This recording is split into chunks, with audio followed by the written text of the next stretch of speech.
Hello everyone, welcome to my YouTube channel. तो आज daily dose of chemistry में एक और इम्पॉर्टेंट टॉपिक आपके सामने लेके आएंगे जो जीओसी का बहुत ही एक इम्पॉर्टेंट एप्लीकेशन माना जाता है, रेजोनेंस। तो रेजोनेंस में एक वाइड लॉजिकल अप्रोच होता है। कई तरीके के रेजोनेंस की बात होती है, उसमें से एक इम्पॉर्टेंट वैरायटी को हम आज कवर करेंगे और आने वाले जो कुछ लेक्चर्स हैं इसमें हम बात करेंगे रेजोनेंस की उन वेरियस एप्लीकेशंस से जहाँ से डायरेक्टली आपसे क्वेश्चन पुटअप किए जाते हैं और सीधे सीधे वो लॉजिक्स हैं जिनको अगर हम समझ लेंगे तो कोई भी कॉम्प्लिकेटेड प्रॉब्लम को हम इजीली सॉल्व कर पाएंगे। तो ये जो अपना टॉपिक है या डेली डोज ऑफ केमिस्ट्री के जो एपिसोड्स आपके सामने आते हैं ये हैंडफुल हैं क्लास 11 के लिए अगर हम बिगनर्स हैं, क्लास 12 के लिए क्योंकि क्लास 12 के साथ आपको कॉम्पिटिटिव एग्जाम देना होता है आईआईटी या मेडिकल, और साथ में जिन लोगों ने ड्रॉप किया हुआ है तो ऑलमोस्ट सभी तरीके के स्टूडेंट्स के लिए अगर ऑर्गेनिक केमिस्ट्री अपने को थोड़ा सा प्रॉब्लम देता आया है या हमें समझ में नहीं आता है तो आप इस चैनल को सब्सक्राइब कीजिए, लाइक कीजिए। और कुछ टॉपिक्स ऐसे अगर अपने को रिक्वायर्ड हो तो वो यहाँ पे आप कमेंट बॉक्स में मुझे लिख के दे सकते हैं। तो चलिए आज के टॉपिक को स्टार्ट करते हैं। रेजोनेंस का एक बहुत ही इंपॉर्टेंट सी कंडीशन और उस कंडीशन को बोला जाता है वेकेंट ऑर्बिटल रेजोनेंस। अब देखें कि रेजोनेंस को अगर मैं डिफाइन करूं तो रेजोनेंस का मीनिंग उन मॉलिक्यूल्स में ही होता है जहां पे पाई इलेक्ट्रॉन्स एग्जिस्ट करते हो। पाई इलेक्ट्रॉन अगर एक एटम से दूसरे एटम पे डिलोकलाइज हो जाए तो इस फिनोमेना को हम बोलते हैं रेजोनेंस। और अगर रेजोनेंस में वेकेंट ऑर्बिटल का भी एक रोल क्रिएट होता है तो that will be named as vacant orbital resonance. तो चलिए देखते हैं कि वेकेंट ऑर्बिटल रेजोनेंस होता क्या है एक सिंपल से एग्जांपल के अकॉर्डिंग। तो हमने कार्ब एनायन लिया और इस कार्बन पे नेगेटिव चार्ज है और साथ में ये कितने क्लोरीन से एसोसिएटेड नजर आ रहा है, 3 से। तो हम कह सकते हैं CCl3 try chloro carb anion.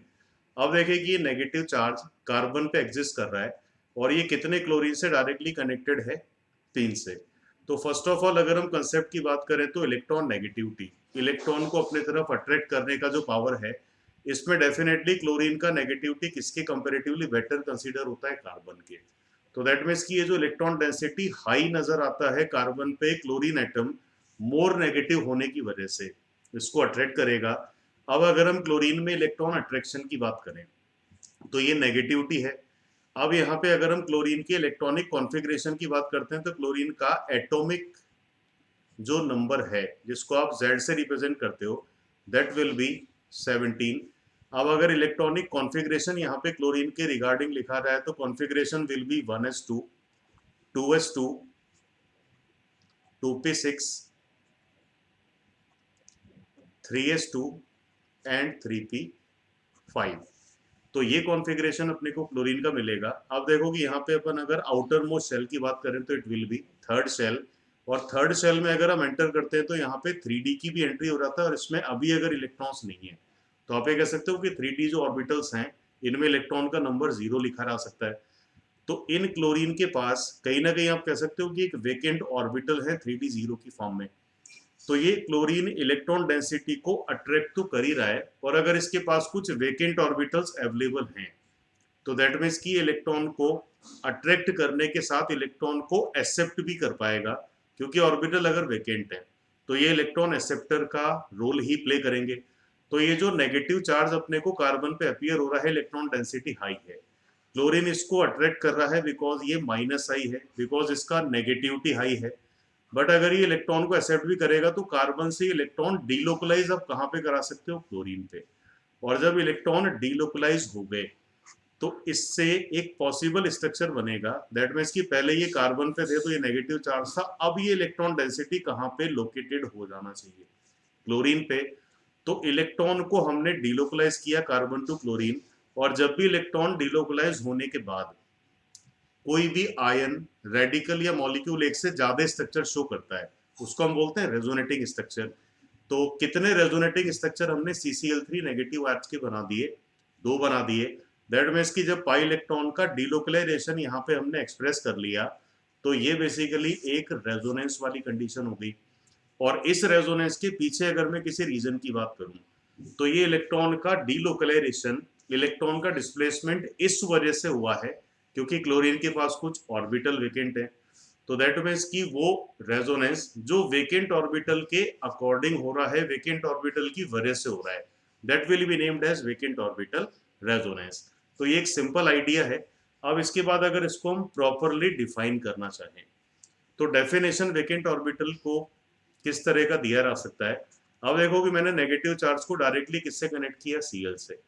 Negativity higher है तो ये इलेक्ट्रॉन डेंसिटी को अट्रैक्ट करेगा, बट इसी क्लोरीन के पास कुछ ऑर्बिटल वेकेंट भी हैं, दैट मीन्स की नेगेटिविटी अट्रैक्ट करने के साथ में क्या इलेक्ट्रॉन एक्सेप्ट भी करने की टेंडेंसी शो करेगा। और अगर इसने इलेक्ट्रॉन को एक्सेप्ट किया है, इलेक्ट्रॉन डिलोकलाइज हुए, तो एक पॉसिबल रेजोनेटिंग स्ट्रक्चर आपको कुछ ऐसा मिलना चाहिए। तो हम ये कह सकते हैं कि वेकेंट ऑर्बिटल रेजोनेंस, पहली कंडीशन है कि अगर कोई नेगेटिवली चार्ज कार्बन क्लोरीन जैसे एटम से कनेक्टेड है जिसके पास वेकेंट ऑर्बिटल हो, तो इलेक्ट्रॉन डिलोकलाइज होंगे और ऑर्बिटल रेजोनेंस बनेगा। अब देखो कि सेकंड कंडीशन जो एक इंपॉर्टेंट सा कंडीशन होता है, एक तरह से इंपॉर्टेंट का मतलब इसको अपन 3 स्टार देके चल सकते हैं। क्लोरीन के ऊपर ही अगर ये नेगेटिव चार्ज एग्जिस्ट कर रहा हो तो अभी भी हम कह सकते हैं कि क्लोरीन में वेकेंट ऑर्बिटल तो 3D होंगे, और 3D में कितने सबशेल में कितने ऑर्बिटल वेकेंट होते हैं आपके पास, dxy dyz dzx x square minus y square finally dz²। तो नेगेटिव चार्ज अगर क्लोरीन के ऊपर ही एग्जिस्ट कर रहा है तो ये सारे के सारे एटॉमिक ऑर्बिटल वेकेंट ही होंगे। तो ये जो नेगेटिव चार्ज है लोन पेयर है, क्या ये 1 से लेके 5 तक हर ऑर्बिटल में डिलोकलाइज करने की टेंडेंसी शो करेंगे। और जब भी पाई इलेक्ट्रॉन्स एक ऑर्बिटल से दूसरे में मूव करते हैं तो इसको हम बोलते हैं डिलोकलाइजेशन, या इसी का सिंपल नेम क्या होता है, रेजोनेंस। तो दैट मीन्स कि अगर क्लोरीन के ऊपर भी नेगेटिव चार्ज एग्जिस्ट कर रहा है तो यहाँ पे भी एक ऑर्बिटल रेजोनेंस की बात चलेगी, क्योंकि यहाँ पे भी dxy से लेके dz² तक ये इलेक्ट्रॉन डिलोकलाइज होंगे। तो डेफिनेशन में अगर हम सिंपल वर्ड्स का यूज करें तो अगर नेगेटिवली चार्ज कार्बन से कोई ऐसा एटम कनेक्टेड है जिसके पास वेकेंट ऑर्बिटल हो तो इलेक्ट्रॉन ट्रांसफर होंगे तो ऑर्बिटल रेजोनेंस कैरी होगा। अगर नेगेटिव चार्ज उसी एटम पे एग्जिस्ट कर रहा हो जिसके पास वेकेंट ऑर्बिटल है तो यहाँ पे भी इलेक्ट्रॉन ट्रांसफर को आप ऑर्बिटल रेजोनेंस कह सकते हो। तो दो जगह लगेगा, या तो नेगेटिव चार्ज कनेक्टेड हो क्लोरीन से, और या फिर नेगेटिव चार्ज एग्जिस्ट ही किस पे कर पा रहा हो, क्लोरीन पे। अब देखते हैं कि डेफिनेशन से आगे अगर हम बढ़ें तो किन मॉलिक्यूल में ये अप्लाई हो सकता है या किन एटम के लिए हम इसकी बात कर सकते हैं, क्योंकि अभी डेफिनेशन में हम किसको लेके चल रहे थे, क्लोरीन को। अब देखो कि क्लोरीन के अलावा अगर मैं एटम्स की बात करूं तो कार्बन से हमने मूव किया फ्लोरीन तक, पीरियोडिक टेबल में इस मूवमेंट को बोला जाता है सेकंड पीरियड। और सिलिकॉन से लेके अगर हम जा रहे हैं क्लोरीन तक तो ये हो जाएंगे थर्ड पीरियड एलिमेंट्स। तो सेकंड पीरियड में नाइट्रोजन ऑक्सीजन फ्लोरीन है, इन सब में किसी भी तरह का वेकेंट ऑर्बिटल नहीं होता क्योंकि 2d0 नाम का कोई एग्जिस्टेंस नहीं है। लेकिन अगर मैं बात करूं फास्फोरस की, सल्फर की या क्लोरीन की, तो इन तीनों में हमें देखने को मिलेगा कि इनका जो 3D ऑर्बिटल है ये कंप्लीटली वेकेंट है। तो chlorine vacant orbital resonance show करेगा तो सिमिलरली सल्फर को भी करना चाहिए, सिमिलरली फास्फोरस को भी करना चाहिए। कार्बन सिलिकॉन को इस क्राइटेरिया से हम अलग हटा सकते हैं क्योंकि कार्बन सिलिकॉन में ऑर्बिटल रेजोनेंस का उतना ज्यादा कोई इन्वॉल्वमेंट होगा नहीं। अब देखो कि अगर हम देखें तो वेकेंट ऑर्बिटल रेजोनेंस क्लोरीन में एग्जिस्ट करेगा, सल्फर में करेगा, और अगर आपके मॉलिक्यूल में फास्फोरस है तो ये भी इलेक्ट्रॉन एक्सेप्टर का रोल प्ले कर सकता है। और जब भी इस ऑर्बिटल का यूज आप इलेक्ट्रॉन डिलोकलाइज करने में करोगे तो हर बार उस केस में उसको अपन क्या नेम देंगे, वेकेंट ऑर्बिटल रेजोनेंस। तो क्या है कंडीशन, किन एटम्स के लिए अप्लाई आप करते हो, ये हमने देखा। अब देखो कि अगर हम आगे आते हैं कि हाउ टू अप्लाई, कॉन्सेप्ट को समझने के बाद, डिफाइन करने के बाद सबसे इंपॉर्टेंट पार्ट होता है कि अगर उससे रिलेट होकर कोई क्वेश्चन आपसे पूछे जाए तो उनका आंसर अपन किस वे में कर सकते हैं। तो हाउ टू अप्लाई में कुछ प्रॉब्लम सॉल्व करते हैं जो वेकेंट ऑर्बिटल रेजोनेंस की हेल्प से डायरेक्टली अप्लाई किए जाते हैं। अब देखो कि फर्स्ट क्वेश्चन हमने लिया ऑर्डर ऑफ स्टेबिलिटी, दो एनायन लिए CF3 माइनस, और इसकी स्टेबिलिटी को मुझे किससे कंपेयर करना है, CCl3 माइनस से। नेगेटिव चार्ज है तो इससे डायरेक्टली एसोसिएटेड कितने फ्लोरीन एटम अपने को नजर आते हैं, 3। अब देखिए कि फ्लोरीन को हम बोलते हैं स्ट्रॉन्गरली -I क्योंकि इसकी नेगेटिविटी तो सबसे ही ज्यादा होता है। तो ये तीनों फ्लोरीन इलेक्ट्रॉन अट्रैक्ट करेंगे जो कार्बन पे इलेक्ट्रॉन डेंसिटी हायर है। तो दैट मीन्स की फ्लोरीन अगर कार्बन से इलेक्ट्रॉन डेंसिटी अट्रैक्ट कर रहा है तो कार्बन पे जो नेगेटिव चार्ज का मैग्नीट्यूड है ये डिक्रीज होगा, इंटेंसिटी कम होगी। तो इसका मतलब है कि ये तीनों जो -I हैं ये कहीं ना कहीं स्टेबिलिटी इंक्रीज ही कर रहे हैं नेगेटिव चार्ज का। बट अगर मैं इसको कंपेयर करूं carbon when connected with 3 chlorine atom, तो इस एग्जांपल में कितने क्लोरीन आपके पास डायरेक्टली कनेक्टेड हो गए? 3।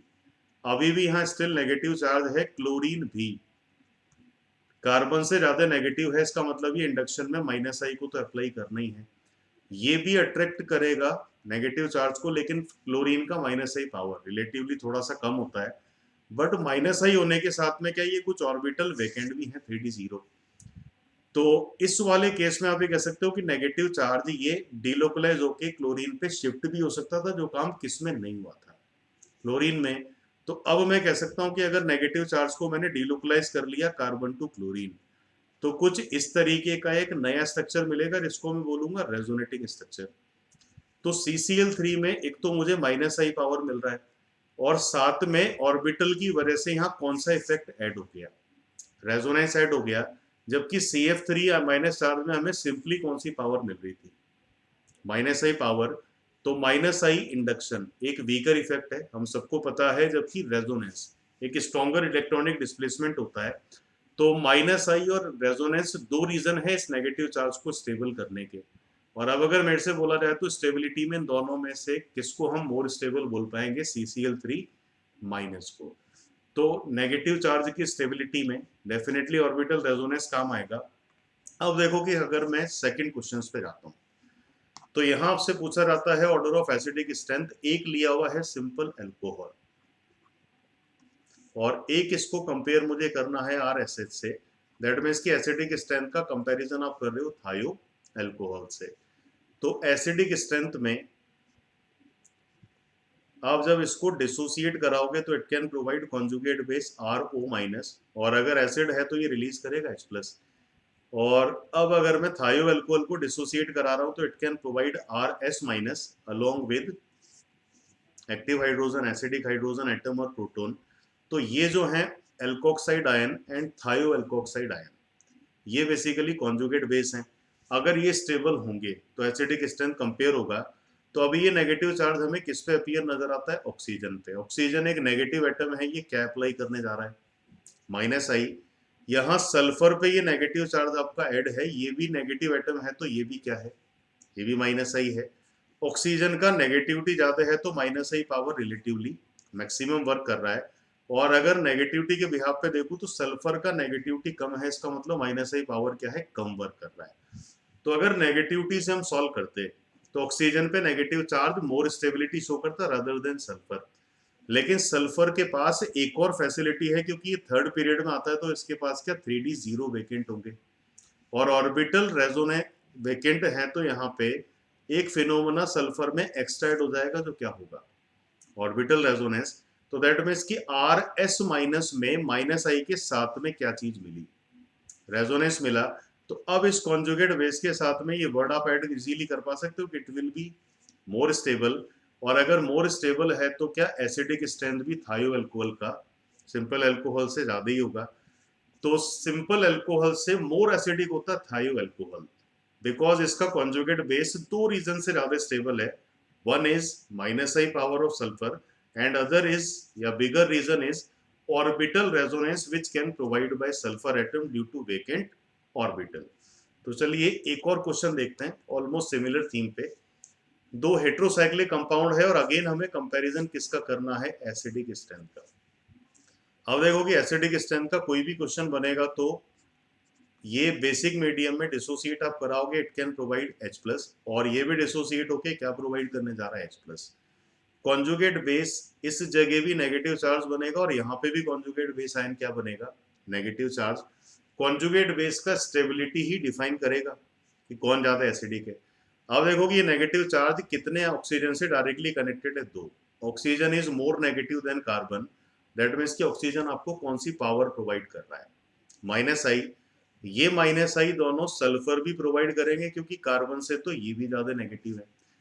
लेकिन सल्फर में एक फैसिलिटी और है, इसके पास कुछ ऑर्बिटल भी वेकेंट होते हैं, और ऑर्बिटल वेकेंट हैं तो इलेक्ट्रॉन डीलोकलाइज होने के चांस बने। अब देखो कि ऑक्सीजन कार्बन से अगर सल्फर पे ये इलेक्ट्रॉन आपने डीलोकलाइज करा लिया, तो इस सल्फर और ऑक्सीजन में ये डिफरेंस बनेगा कि सल्फर पे नेगेटिव चार्ज डीलोकलाइज होकर शिफ्ट होगा, और अगर डिलोकलाइजेशन स्टार्ट हो गया तो माइनस आई पावर तो मिल ही रहा था, यहाँ पे एक स्ट्रॉन्गर इफेक्ट और ऐड हो जाना चाहिए रेजोनेंस। तो दैट मीन्स कि सल्फर से रिलेटेड जो कॉन्जुगेट बेस बना, ये दो रीजन से ज्यादा स्टेबल है, minus I as well as orbital resonance.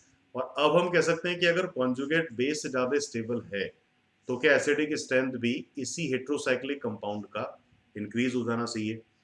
तो इस तरीके के कुछ प्रॉब्लम्स आते हैं अपने पास जिनको आप ऑर्बिटल रेजोनेंस की हेल्प से सॉल्व कर सकते हो। तो इसी तरीके के कुछ क्वेश्चंस, इसी तरीके के कुछ लॉजिक्स आपको डेली डोज ऑफ केमिस्ट्री में मिलते रहेंगे। टेलीग्राम पे एक चैनल बना हुआ है जिसका लिंक आपको इसके डिस्क्रिप्शन में मिलेगा, उसको आप सब्सक्राइब कर सकते हो। वहाँ पे कुछ क्वेश्चन प्रैक्टिस के लिए कुछ डीपीपीज हैं जो आपको डायरेक्टली मिलेंगे, और अगर टाइम रहा तो उनको सॉल्व करने की भी हम कोशिश करेंगे। तो जिस तरीके का भी माहौल है, आपकी जो स्टडी है वो घर में ही हो सकता है, ऑनलाइन ही हो सकता है, तो वो रुके नहीं। इस वजह से ये जो ऑनलाइन चैनल है, यूट्यूब चैनल है, इस पे जितने भी लेक्चर्स हैं इस पे कोई पे नहीं होगा। All lectures are absolutely free for student, क्योंकि हमें अभी उतनी अवेलेबिलिटी नहीं है, तो अपनी पढ़ाई को हमें कहीं भी रोकने की जरूरत नहीं है। बट सबसे ज़्यादा इम्पॉर्टेंट है आपकी जो हेल्थ है, तो बी सेफ, बी अवेयर, और अच्छे से रहिए घर में। इस दौर में मेंटली स्ट्रेंथ, फिजिकल स्ट्रेंथ को मेंटेन रखने का ज़रूरत है।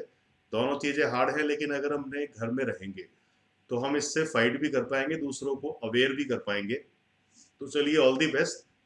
नेक्स्ट वीडियो में मिलते हैं इसी तरीके की कुछ अच्छे लॉजिक के साथ। Okay students.